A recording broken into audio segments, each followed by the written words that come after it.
Thank you, Michael, for the invite. I'm glad to be part of this very diverse group of people. Like many of us here on the panel, we all practice for something different. And then you guys have given us different and very dynamic question base to start from. Well, let me start by giving my 2 cents on what AfriGlobal really stands for.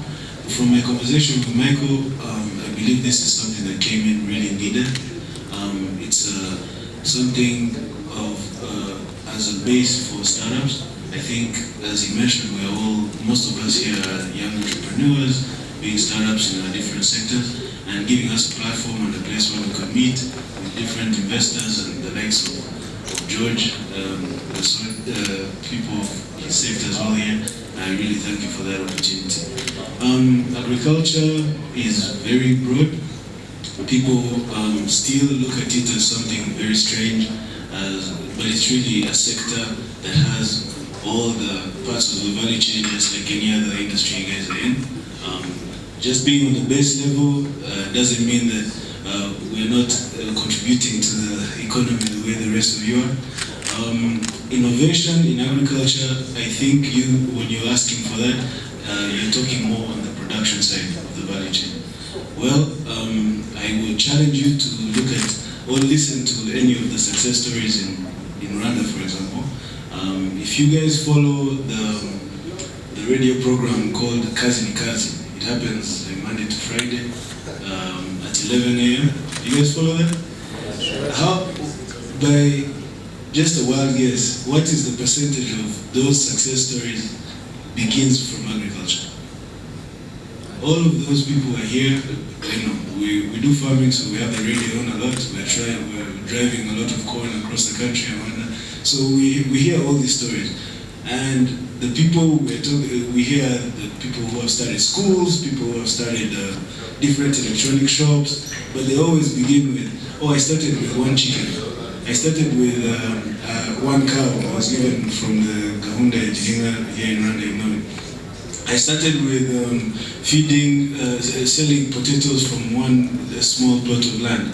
And with that, everything that led to that construction of the school 7 years later is agricultural innovation. So how did you go from 1 chicken to the 12 that survived from the first birth, to then constructing a little area where you're going to collect the eggs? So all that is really agricultural innovation, but on a smaller scale. Now, when we talk about the larger scale, where I come in commercial production, I would just point you to different success stories across the country, especially in the Eastern Province, where we've seen a lot of investment coming in from, I wanted to actually talk about this while he was here, His Excellency the Ambassador of Israel. Israel has been a very good partner to us in commercialized agriculture here in Rwanda, where they are working on, I think, 20,000 hectares total, to bring in irrigation in the Eastern Province, in the Gabiro area. It's called the Gabiro Business Hub. Once you go there and you see the agriculture that was being done before 2016 on the same plots of land, so these were all farmers. We all have uncles and aunties on that side whose lands were consolidated to create that bigger commercial scale agriculture. And when you go to see it now post the time that their lands have been consolidated, and you see the changes that have been made in terms of bringing the Kajera water towards the area for commercialized agriculture, then you see exactly why it's very good to have commercialized agriculture. So it is very good for productivity, it's very good to change the lives of these people, the ones of Kazi ni Kazi, from the small scale all the way up to the larger scale like ourselves. Thank you. Thank you so much, Mr. Chirairo Edwin, CEO of Igaju. So, what I can even tell to the audience, if you have like a business that you are learning, or if you are a startup here, just try to hear the story from other successful businesses like you, in the same sector. So, my second question goes to Mr. Giovanni, Executive Director of Key Pharma and Agrotech Group, President of European Business Chamber of Rwanda, Chairman of Algorithm Limited, Chairman of Rwanda Adventure Limited, Chairman of Bioma Kombucha, Board Member of Anman 7 of the region. So the question is, security is the top priority in Rwanda. How has Rwanda's safe and peace environment contributed to the growth of Kigoma? Thank you. Well, thank you very much for your question. Well, I would like to, first of all, thank you, Michael, for allowing me to be here this evening and meeting all these nice people, young entrepreneurs.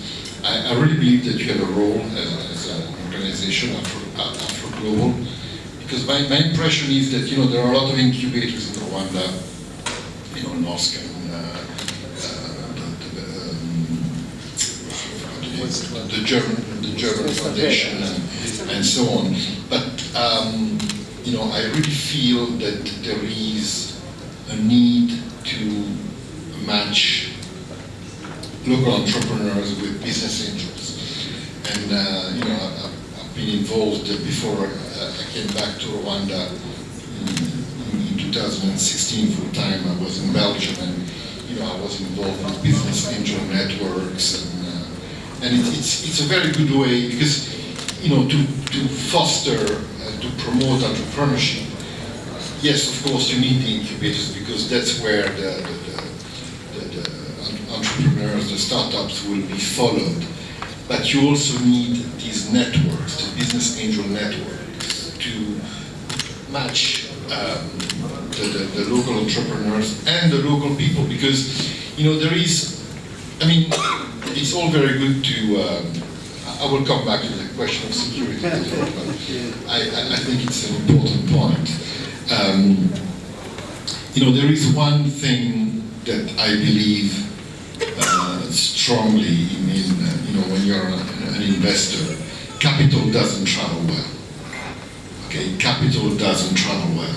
What does it mean? That, if someone comes and says, hey Giovanni, I have an opportunity to invest in Philadelphia or in Moscow, and yeah, well, okay, maybe it's the next unicorn, maybe not.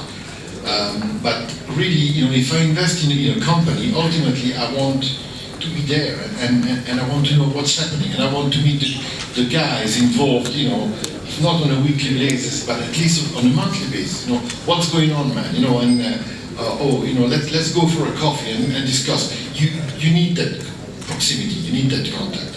And I really think that, you have a role to play in that, is that you really bring entrepreneurs and local investors, because ultimately that is very important. Now, coming back to your question and of security, of course, being in a country that where the economy is growing at anything between 6 to 10% a year, which is a reflection of many things, vision of the leadership of the country, the ability to attract investment, and but also security because it's so all that makes the whole country really grow, and therefore we benefit from that. We have been we have been surfing that wave, the wave of the country growth, and speaking about the country growth, I keep telling something to people that I remember a few years ago there were some economics professors that came from Antwerp, and they invited a few European business people, and they made a very interesting presentation, and they showed the economic growth of Rwanda since '94. And that reflected exactly what happened to our business. From '94 to 2006, the growth of Rwanda was okayish, but we were definitely below the 6%. And our company, was in the same position. And in 2006, the Paris Club, they decided to erase most of the debt of many countries, including that of Rwanda. The GDP of Rwanda, the debt of Rwanda went from 70 or 75% of GDP down to 10 or 20%. Now I think we're back to, but so basically the importance of also being able to negotiate that with the creditors and you know, and the ability to service that and so on, that's also very important. So yeah, we have benefited from all that, and I really hope that this is going to continue in the years to come. Thank you. Thank you so much, Mr. Giovanni. So as you talked that the peace environment has really helped you in the growth of your business. Now here is another question. What are the challenges or barriers in innovation within the medical field in Rwanda? How does KIF Pharma approach addressing and overcoming this challenge? Well, I mean, you know, we are always trying to see how you know, what the market is. Well, on the supply side, we are always trying to be aware of what is coming in terms of innovation, especially on the medical side, you know, in terms of equipment, etc. And we're also very much in tune on the demand side, what the market is asking for. And so, you know, and in a way you need to facilitate that. So you need to basically have salespeople that go and inform the users, the doctors and so on, of what is available. And the same on the pharmaceutical side. You know, I mean, pharmaceutical side there is, let's say, a bit less innovation because, you know, new molecules arrive, and then but I mean, ultimately the new molecules that arrive are, you know, are quite rare. You know, whereas in medical, in the medical field, then there is much more innovation happening constantly at various levels. But so basically, it's you just need to, you know, to keep your eyes and ears open, understand, look. Just a little bit of start on entrepreneurship. I have worked with entrepreneurs for the last 18 years. And much of that was in the banking sector until 2019, end of 2019. The one interesting bit that I used to enjoy discussing with entrepreneurs is how crazy their ideas are. And you need to have this craziness in order for you to see innovation, in order to see things changing. And in one of the periods, I think between 2011 and 2016, I was working for a private equity fund, and the focus on was mainly financing entrepreneurs, and so I used to experience a lot of discussions with these entrepreneurs. During COVID, there's a book that I was reading, which I would encourage young entrepreneurs to look for and read, by a guy called Safi Buka, with the title Loonshots, How to Nurture Crazy Ideas That Win Wars, Cure Disease, and Transform Industries. It's a nice book.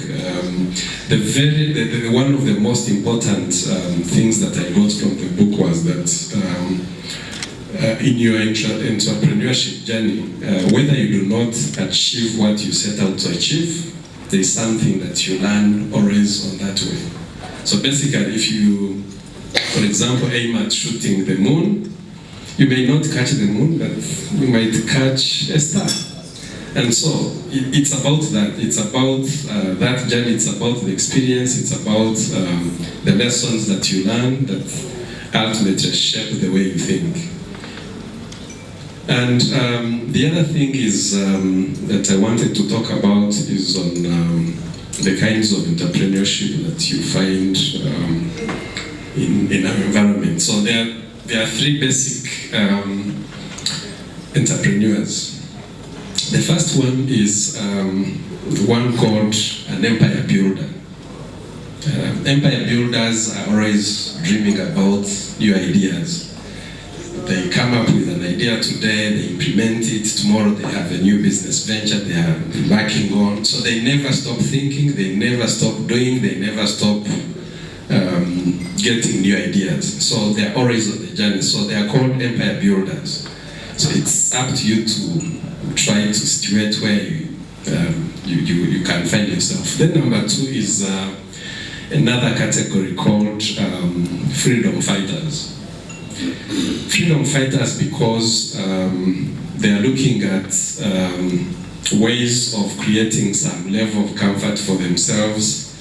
They want something that generates constant incomes for them to feed their families, to take their children to school, to everything. So when they find that their needs are catered for, they stop thinking. They just enjoy running their businesses, but you never see them move from the business they are running into something new.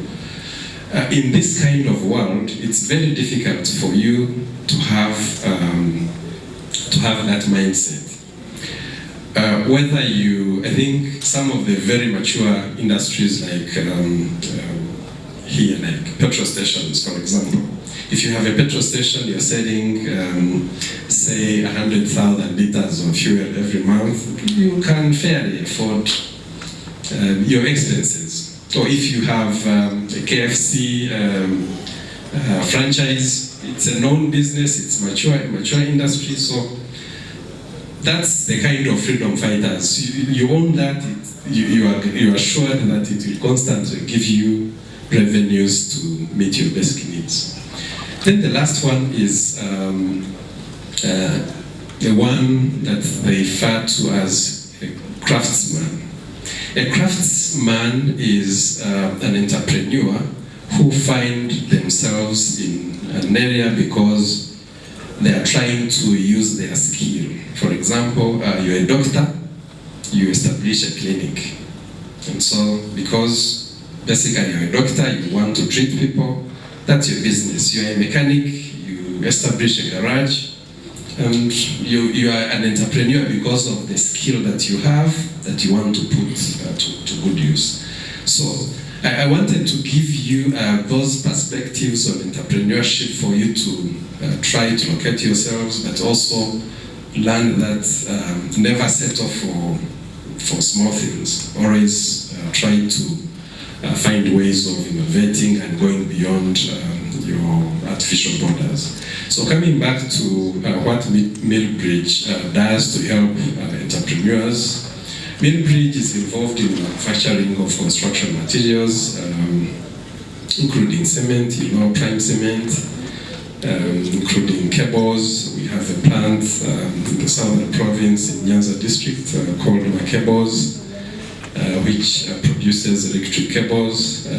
We have a few other businesses, a freelandscape that is involved in marshland restoration, beautification. You have seen the Nyandungu Ecotourism Park that was done by a freelandscape. The roundabouts that you see, the nice flowers from the airport. We also have a company called Millennial Construction that is involved in construction. And then we have a ceramics project in the southern province called Afri-Ceramics that is going to embark on production of ceramic tiles. So the way we work with entrepreneurs is, so every business has a chain, a value chain. So for us to be able to make cement, there are a number of things that we need, including raw materials. Some are locally available, others got from outside of the country. So along the value chain, you find that we work with a number of entrepreneurs, be it in transport, be it in technology, those that provide maintenance services to our plant, those that provide labor to us, because we employ quite a large number of casual workers, And so we have companies, SME firms that provide labor to us. So we make sure that we work with entrepreneurs along the value chain, both on upstream and downstream. In distribution, we also work with a number of entrepreneurs. This also applies to cables. In terms of these other projects that we are implementing, we work with a number of entrepreneurs because most of the work is outsourced. So construction, supply of materials, clearing of goods that come into the country. So along the value chain, you find that we have possibly 10-15 companies that we work and support for them to generate revenue, employ people, and do all the nice things. Thank you. Thank you so much. You mentioned three major perspectives in entrepreneurship, which is empire builder, freedom fighter, and craftsman. So you might just ask yourself, where do you belong? So as you have worked with different startups and different entrepreneurs, how do you mitigate malpractices?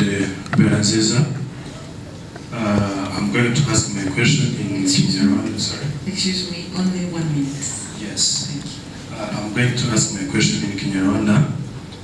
So, abari hafi y'abatumva Kinyarwanda baraza kumfasha kwinterpretinga. Ndabaza ikibazo mu munota muko bimbwiye. Ndabaza Mr. Francis. Ari hariya mu bintu yakomojeho ku bijyanye n'imigabo n'imigambi ya Afri Global. Yavuze ngo ufite amafaranga wabuze uko yakoresha cyangwa aho yashora. Yetse avuga ngo ngwino muri Afri Global tugufashe. Ikibazo cyanjye ni iki rero? Uwo ufite ibitekerezo ngo adafite amafaranga.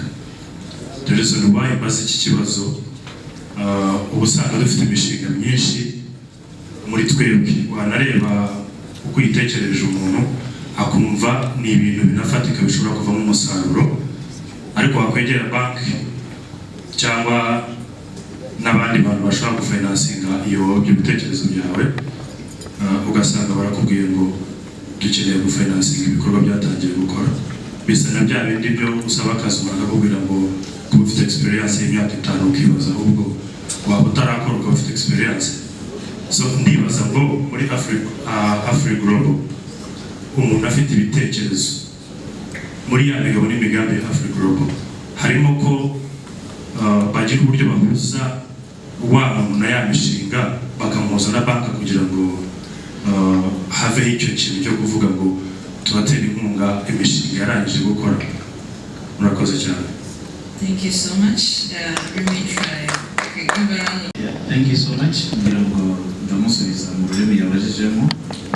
Afri Global ni ikiraro, ariko ikiraro ubundi kiba gifite ibintu gihuza.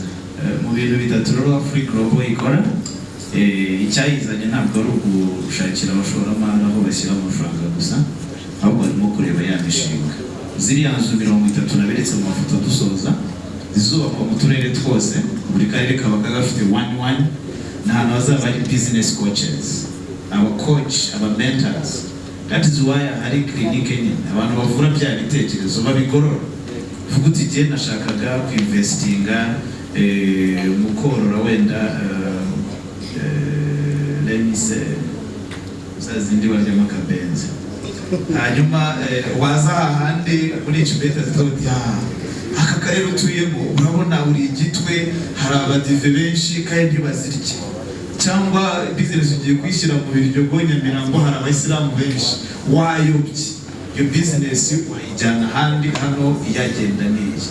Bivuze ngo bakiraro tuzatwakira ideas zishyushye zimeze neza bazifashe gukosorwa, hanyuma twakira bafite business nziza ariko zicumbagira, zikeneyemo capital, zikeneyemo skills in management, zikeneyemo ibikoresho nk'ukuri abavandimwe yabazaga ati ntabwo kubaza baduha training gusa, ntabwo baduha n'ibikoresho, then bibe linked. Icyo wasoreje uvuga ngo Afri Global yagiye bahuza na banki, oya Afri Global yaje ari igisubizo. No need of connecting you with the bank. Afri Global yabaye ifite ikigega ahubwo kirimo amafaranga. umaze kubona rero that is why twavuze ngo abashoramari bizere Afri-Global yizera abashoramari abafite business n'abafite ibitekerezo bizera Afri-Global. Nusoma neza izaba ari ikigega n'icana bakibona ufite project nziza kandi yabyara amafaranga. Maybe bafite amafaranga bavanye kwa Eric, bafite amafaranga bavanye kwa Dr. Francis, bafite amafaranga bavanye kwa Mubirigi, ari hariya mu kigega ategereje ko abyara. Nibuka akantu kamwe, let our money work for us. Reka amafaranga yacu atukorere. Hari abantu bafite amafaranga bakeneye ko abakorera. Afri-Global izagirikinga ajya muri izo ideas. Thank you. So as we are winding up our panel discussion, Mr. Chubahiro Edwin, you wanted to answer the question of the guy. So as you answer the question, also in 1 minute, also give like a key takeaway to the audience, to the people who attended the business clinic cohort. What can you tell them?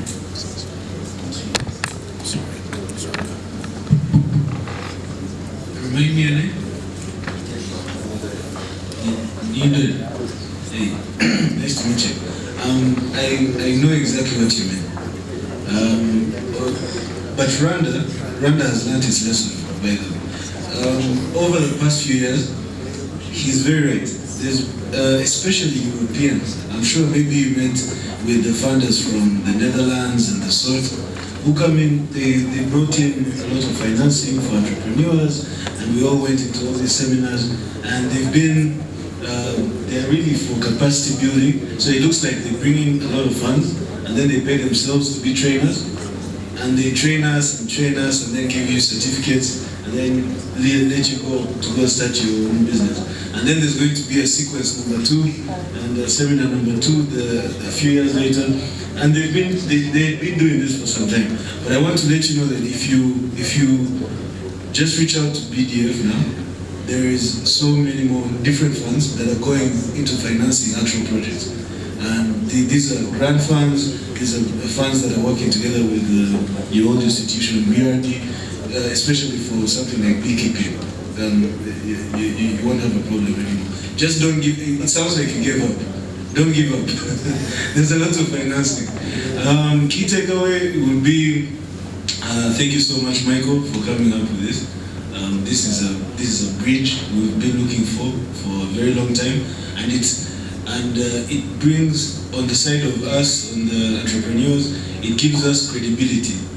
One thing I would advocate for, which is also advice to your team, is the gentleman from Israel who was here, the ambassador.